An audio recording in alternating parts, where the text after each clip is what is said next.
Howdy folks, it's the Tall Turtle here, and welcome back to yet another texture pack update video. The series of videos where I talk about my Redcraft conversion as well as my own texture pack that I'm working on, and I'm distracted by this thing. Apparently a long time ago I was testing wool colors or something. That's kind of funny. Anyway, yeah, so if you haven't seen the previous 17 videos, watch them all, or pick and choose. Because I don't re-explain everything every time, but because it has been a while, just one quick reminder that I converted the Redcraft texture pack to work with 116, and I've been working on my own photorealistic texture pack at the same time. They are completely separate texture packs, although they do complement each other. And these are my videos where I talk about the changes and updates I make. We are running Optifine. You have to run Optifine with a high-resolution texture pack, or else the anti-aliasing is terrible. You have to run Optifine. So without further ado, we have a lot to talk about today. I was going to do a very technical video about some technical things, but I decided that I wouldn't because maybe one person in my audience would care. So we're just going to go on and talk about a few things, something fun first, and then something very interesting to talk about. So let's jump into first person and get going. So you see that brown wall down there? That's something I was working on, because if you flip around, you see a whole bunch of artwork. What I did is I took my kids' paintings. This is artwork that they did in school in 3rd grade and 5th grade, and I just decided to make paintings out of it. Very easy to do your own artwork in Minecraft. You just create a texture pack and just use the files, the path going up the painting, and you just name the paintings what they were in default. So like one of them is skull, one of them is pool, one of them is whatever the paintings are called. And for different sizes, I just made different sizes, like that one and that one are the same artwork, but you know, different files for different sizes. So I did that. All the artwork, I wasn't going to spread it all out because it's kind of busy and hard to look at, but if you want to pause the video or whatever and just have a look at it, looks pretty cool. I don't even know which kid did which, because my younger one and older one are close enough in age that he can't really tell who's whose, but I made sure to represent each child equally, and I just took the artwork, put it in the game. So you would never see all of it on a wall like this in game, of course, so it wouldn't look as busy, but I didn't want to create an enormous wall, so I just crammed them all on there, but they're all separate when you hang them up in game. I like this big head. That's actually part of a larger picture, but I say the vertical ones for like the bird. And I love this splatter art thing. That's my favorite. I like the one down there too in the corner. Very cool. So anyway, it's separate from my texture pack, by the way. So if you do use my add-on texture pack, don't worry about it. This is separate stuff. You actually have to get my kids' texture pack from me, which I probably won't give out unless you really want it, but it's separate from my add-on. It's separate from Redcraft. So if you use the Redcraft conversion, you get the high resolution of the default. So anyway, I need to reset a few things, and then we're going to continue. Give me one moment. So here we are in the Nether, and I wanted to talk about my Nether texture for a moment because I've redone it 3 times. Well, not 3 times, 300 times maybe. I'll talk about that more in a minute. But let's look at my Nether texture here, which you've all seen. And I wanted to work on the continuity, and this is where the technical conversation was going to happen that I decided not to do. But just to simplify it, continuity between blocks. That is where one block blends into the other, right? We see it in the default textures, we see it in the Redcraft textures because it's just a higher resolution of the default textures. But my own photorealistic texture creates a problem, because when you use photos or photorealistic texturing, those elements that make it look like a photo, that retain looking like a photo, makes it extra difficult for continuity. And what I mean by continuity is if you go from block to block, you can see the outline when I pull up my HUD. You're in my way. Seriously, you're in the way. Move. But if you get rid of this, you can kind of see where the blocks continue together, but not really, right? For example, this continues on to here, which continues on to here, which continues back down here, and then the darkness comes around and through here. So do you see how the blocks go from the texture goes from block to block smoothly? And even though there's a pattern because you got repeated blocks of the same thing, the design goes from block to block very smoothly, right? You can only tell where the blocks change if I point it out. In fact, it looks like a block changes here, but it doesn't because it's actually over here. So the continuity, I spent hours and hours and hours working on the continuity on my netherrack texture. Super proud of it. So excited to show you. But look what happens when you back up. Look at that. Do you see that? Do you see what happened? I accidentally made the Mona Lisa. Do you see that? I'll give you a second here to look at that. Do you see this? You have a forehead, 2 eyes, a nose, a chin, a neck going into shoulders. Now the cool thing is the shoulders becomes the forehead of the next head, and then you got shoulders becomes the forehead of the next head. So if I did that on purpose, had he done that on purpose, I must admit that's pretty spectacular to have a face that is I can't remember the fancy word when the part of it becomes the part of the neck. So here you have a forehead and then shoulders, but the shoulders are also the forehead. I can't remember what that is called, but anyway, there is a word for that when that happens, the contiguous or whatever, when one part becomes the next. But anyway, had I done that on purpose, that's pretty awesome. We have the Mona Lisa in our netherrack, totally completely an accident, because when I worked on it like this, right? I worked on it very close up. See how continuous and smooth that is? Well, look at this. And we can't let that happen. We cannot keep faces like that in our netherrack. Don't mind the other colors you see. That's a spoiler that I totally screwed up. Anyway, look at this. A wall of Mona Lisa. We can't do that. Now you can turn alternate blocks on in Optifine, and there's a version of that in default Minecraft. But in Optifine, you can turn alternate blocks or randomizes the direction, but then it looks like a hideous mess. And then it screws up some other stuff like grass and things. So big screw up. That was many hours of work getting it to look great like this, just to back up and get this. So how sad is that?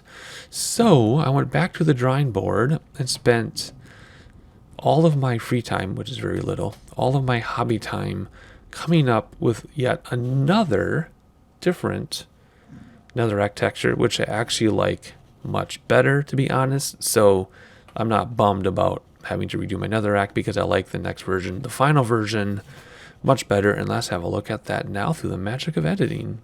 And there we go. Isn't that awesome?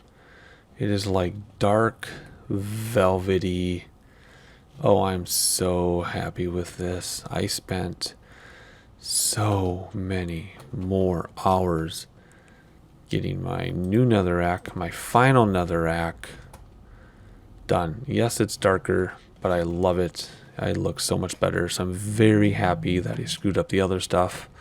So again, there is a pattern because you're using blocks, right? You could randomize it, but then it would get kind of messy and it would mess up some other blocks. Now the alternate blocks doesn't change every block, but it changes the ones that we don't want to change. So again, there is a pattern, but if you look from block to block, it is completely seamless. Yes, you can pick out like that pattern there and this pattern here, and you can pick out this pattern there, but from block to block, it is completely seamless. Look at that. In fact, if you look at it, it almost looks like there's a skull in there. Almost. But otherwise, it's like this, oh gosh, what's like, kind of like velvety, gaseous, but solid, but soft. Because that's what it is, right? It's like the guts of death in blood. That's what it's supposed to be. Although this is much less gory than the default. And that's what I wanted, was less gory than the default, but still retained the idea. So it's very smooth. Look at that seamless texture.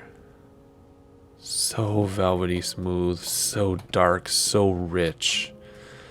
Oh, I'm so happy with this. I'm not going to tell you what object I used to take the photo because it'll totally ruin everything. I'm very happy with it. So let me come over here and look at another quartz, which appears very bright on top of the darker color, but That is a photo of real quartz, or real imitation quartz. So that is the real deal. It's just against the darker background. It's pretty easy to see, which is fine too, because if you're looking in dirt and you got a piece of quartz in real life or something, it'll stand out pretty well. So we're going to keep it like that. That's actually toned way, way, way, way, way down from what it used to be even. It used to be even brighter, and I toned it way down.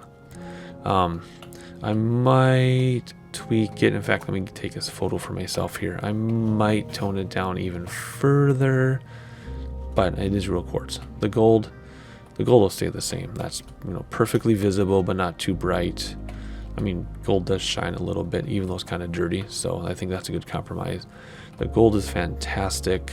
Take a photo of that for myself just to compare a few things, but I may tone down the quartz. Maybe. Okay, yes, I'm going to. The more I talk about it, the more I look at it. I will tone down the quartz even more. The gold will stay the same though.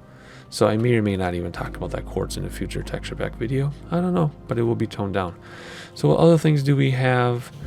The quartz, the gold. Oh, we have the nylium, which we're just going to put in our hotbar here. We're not going to, we're not going to fly around to the different biomes. We'll just put some nylium in here because the quartz has the netherrack behind it. The gold has a netherrack behind it. The ancient debris obviously stays the same.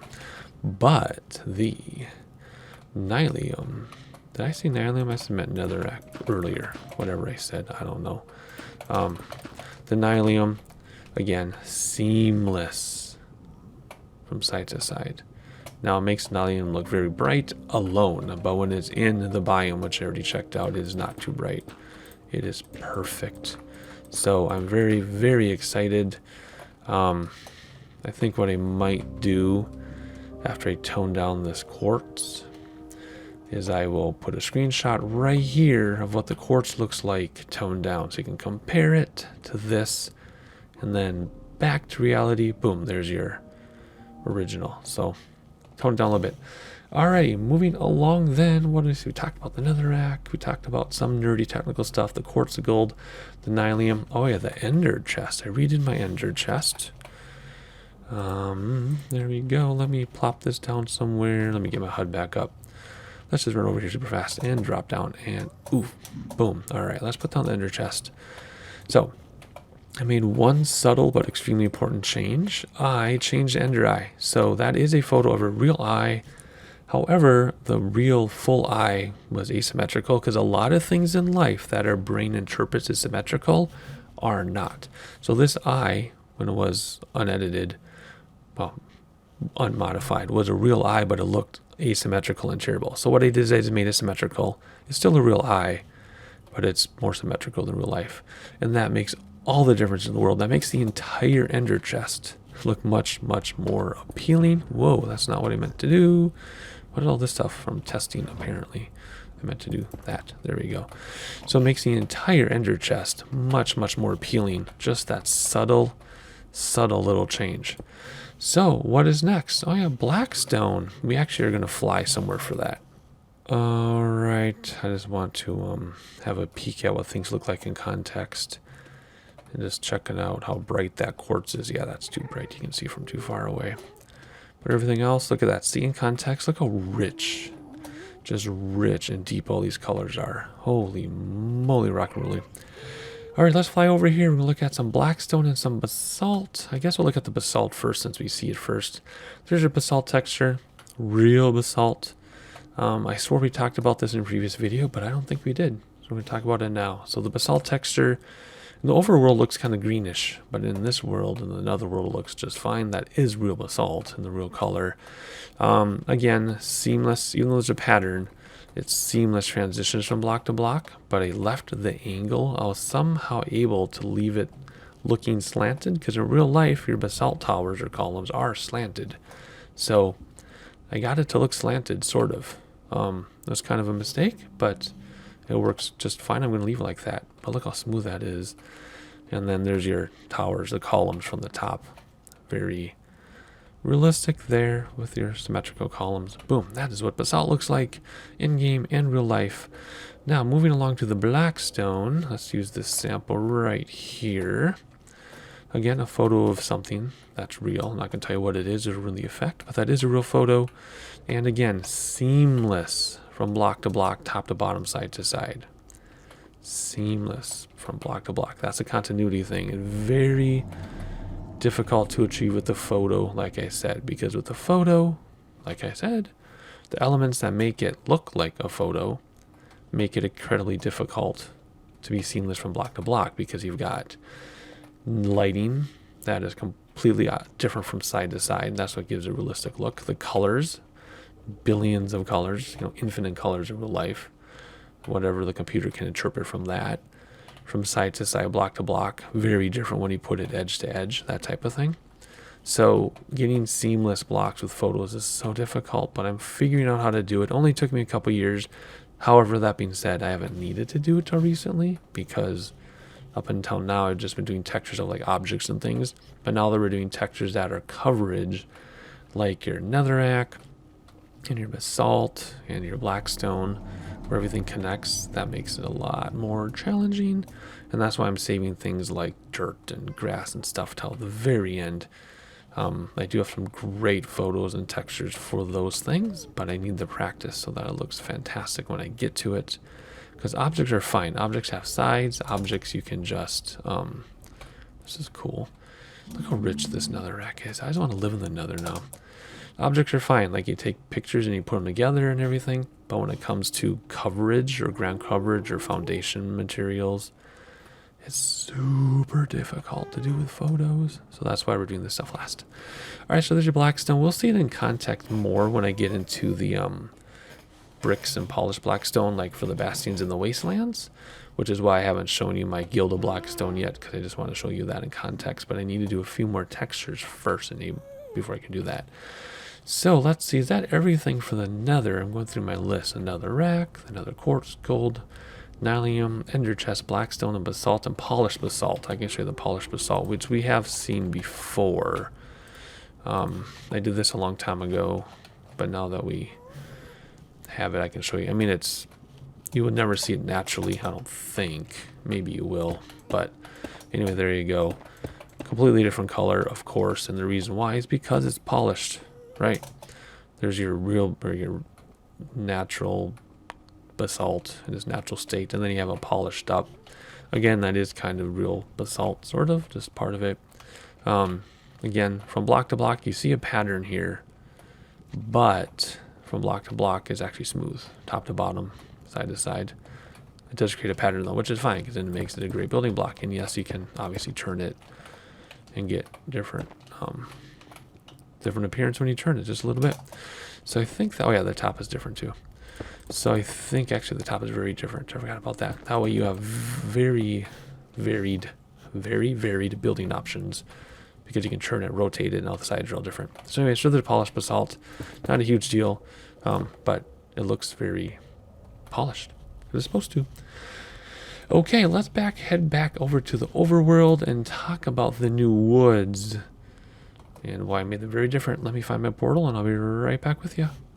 Alright, moving along, we're going to talk about the new woods. In fact, as much as I love my child's artwork, I'm going to get rid of this wall because we need the space. But if I were to show you, like, taking, come here, taking some of these things down, you can see when it's not as busy, the artwork is more interesting to look at, right? So you would see it just like that. That's what I was trying to explain in the beginning. I assume everybody understood what I was talking about, but just in case you didn't, it looks very different when it's not so busy. So let me get rid of this super fast and we'll talk about the new woods. Oh, as I tear this down, the backs of paintings, if you look quickly before they pop off, I have a custom back. Let me see if there's a single one to look at. Okay, there's one left here to look at. I'll show you that the back I did too, custom. I don't know when you see a back, maybe if it's on glass or something. But if you were to look at a back, then it looks like, quickly before it pops off, looks like that. Pop, pop. There, okay.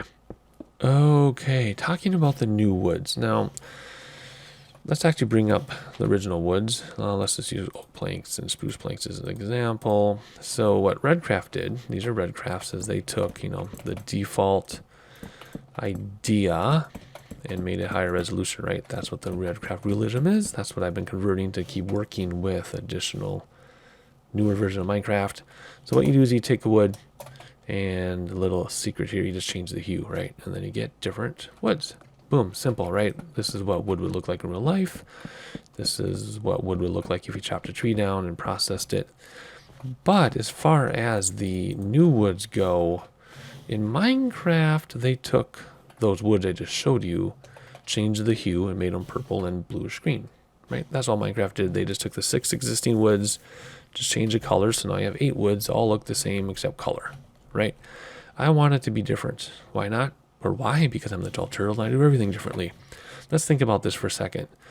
You are taking mushroom type things, right? Like if you take a crimson stem, for example, wherever that is. Okay, you take a crimson stem or warp stem, right? Mushroomy type thing, right? With the mushroomy inside, because it's kind of like a mushroomy thing, making, you know, warp block or warped block or another warp block, but mushroom idea, like the mushroom in the overworld, but mushroom for the nether. So what happens if you take something like a mushroom and you make wood out of it? Well, you can get something woody. Like think about asparagus, right? If you were to take the woody part of asparagus, you could get something wood-like out of it if you set time tying it together. So I took this mushroomy idea, which is, you know, this mushroomy, and I made wood that looks like this. So it's not the planks you would expect if you took the other 6 woods and just changed the color to purple, because that's what Minecraft did. Let's go this way because of the shadow. What I did is I took the mushroomy idea, the woody idea from a mushroom, and made planks out of it. And that's what it looks like. Again, continuity. There's a pattern to it. There's design. That way you can change the angles and everything. But from block to block, completely seamless, right? That just looks like one big block.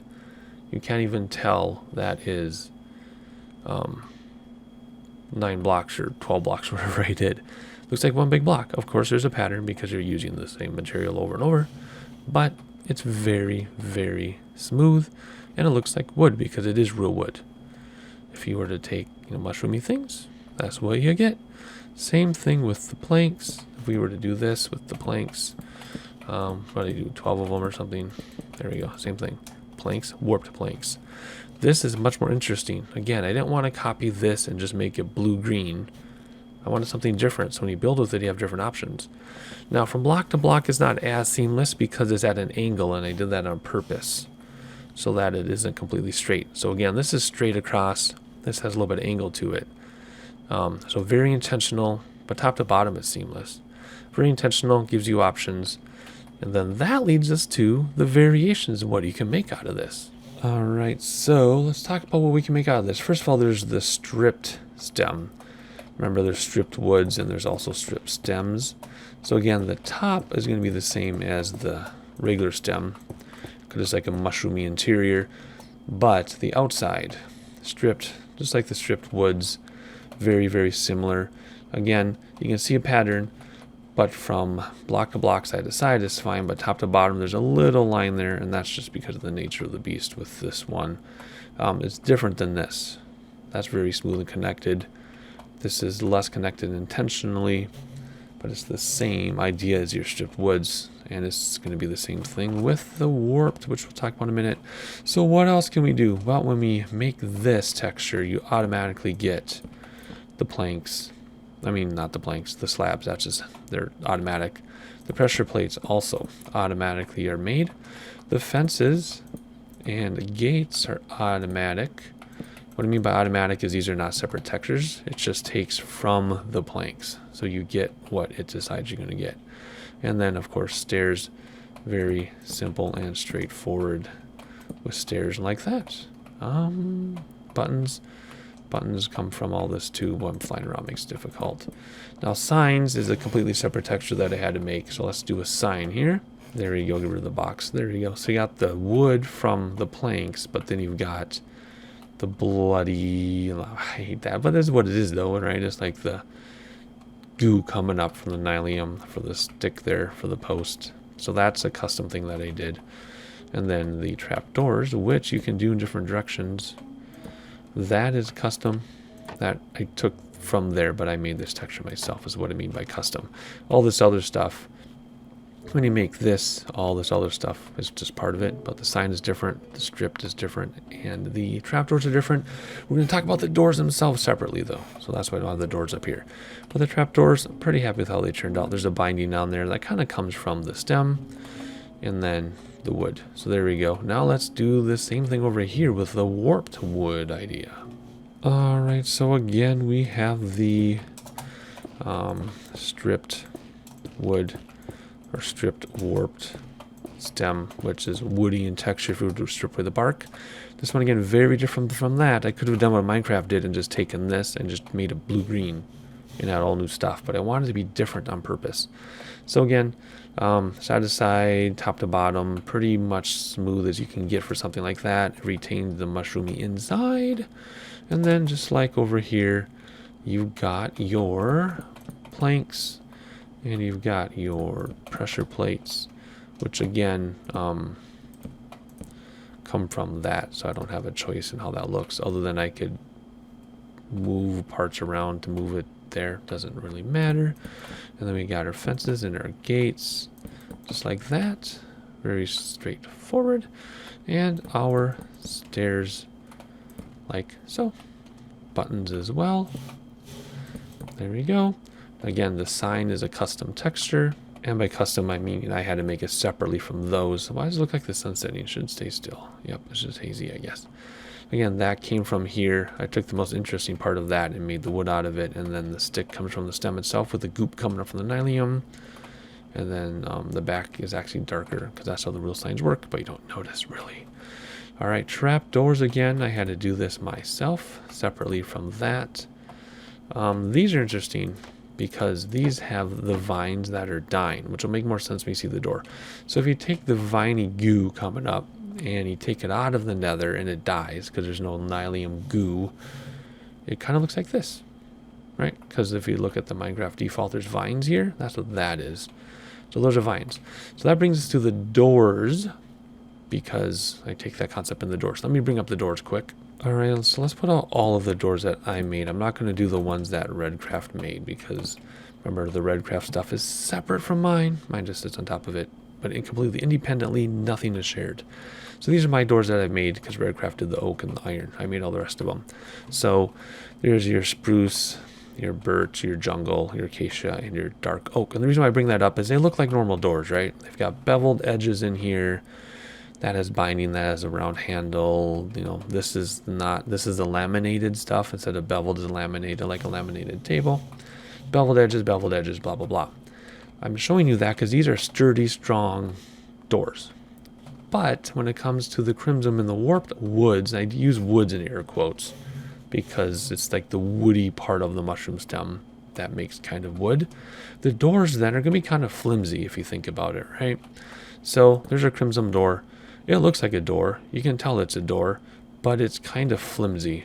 And that is on purpose because it's part of like the mushroomy stuff. So you have extra hinges along the side.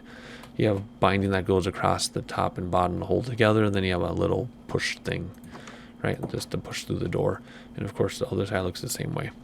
So flimsy door there, that's intentional. We don't have fancy beveled edges or lamination, you know, like beveled edges and lamination. None of that. Binding is really thick and wide because you need it because it's flimsy. Similar then to the warped door because again it's, you know, the mushroomy woody stuff making a door.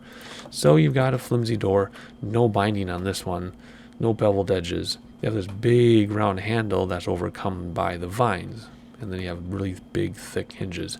So again, if you take this part from the stem, which if you remember, let me pull up a stem for you, I guess, so you can see what I'm talking about in case you don't exactly remember. And this goes for the crimson too.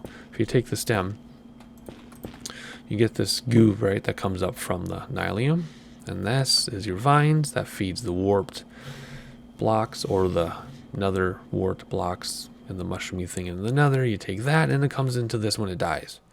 And again, that's real vines from real life wrapped around. I spent way too much time on this texture. I'm 95% happy with it. If you look at the default texture, though, that's what it is. It's the woody stuff with vines wrapped around it and a huge door handle.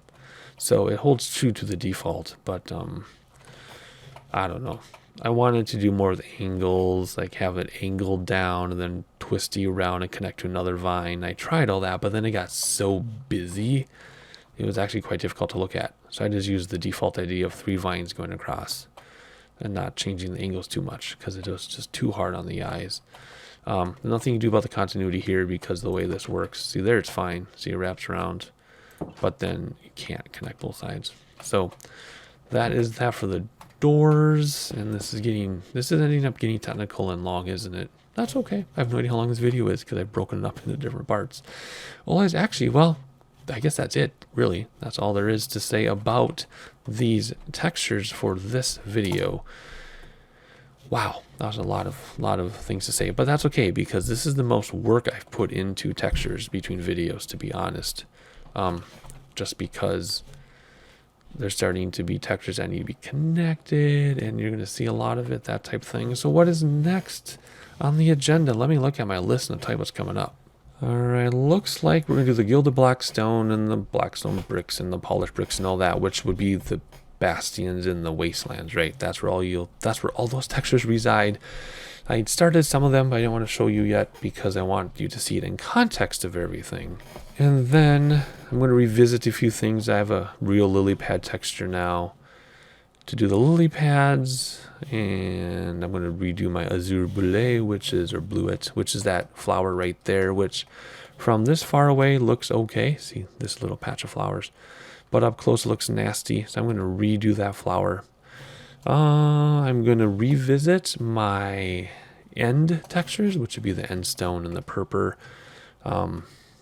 I was doing those in the beginning, wasn't sure what I was doing. They looked okay. And the storyline there is that is a different dimension, so it's kind of cartoonish. But I'm going to revisit those now that I know what I'm doing. Then I'm still going to continue the 116 blocks, like the lodestone and the respawn anchor and those things, and then try to figure out what to do with netherite items like the netherite tools and the netherite armor. And then that'll take care of everything. But that, what I just said, even though it says everything, that's a lot of stinking work. And I need to be careful because if I do like a real lily pad texture, it still needs to fit in with what you see behind my head.